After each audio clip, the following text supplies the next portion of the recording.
pour monter les structures à cheval entre l'industrie d'un côté via l'UIMM et l'université.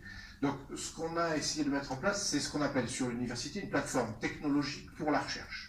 Donc, par construction, ces plateformes-là sont associées à un département scientifique qui s'appelle MIPS. Donc, MIPS, sur l'Université de Montpellier, c'est tout ce qui est sciences dures, mathématiques, informatique, physique. Et derrière le structure du S, les systèmes, vous avez tout ce qui est sciences en NIC, mécanique, robotique, électronique et génie civilique. Voilà. Et donc, on a une existence légale depuis... allez, on va dire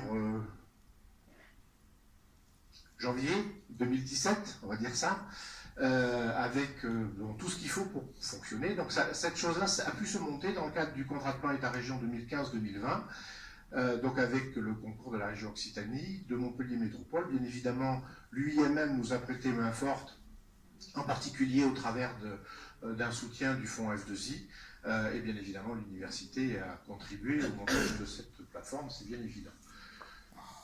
Donc nos missions, donc ce centre s'appelle Pro3D, donc on l'a dit, hein, Pro comme prototypage et 3D comme faisant allusion à la fabrication additive aux imprimantes 3D.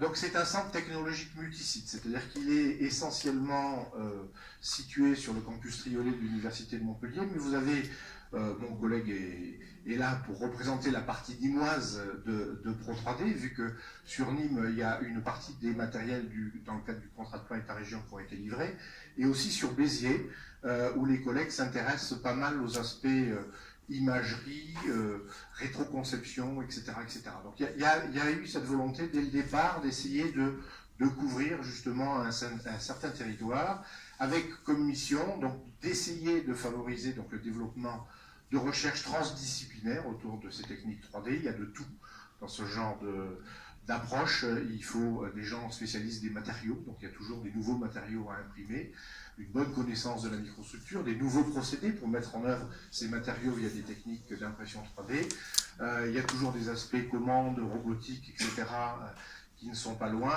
Et derrière, il y a l'idée d'atteindre petit à petit des structures optimisées en un certain sens, optimisées au sens de leur comportement, optimisées au sens de leur coût, etc., etc.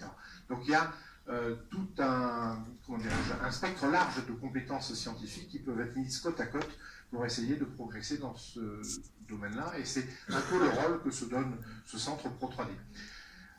Mon collègue Fabien l'a dit il y a un instant, c'est sûr aussi que par rapport à nos programmes de formation, il y a un gros travail à faire de recentrage.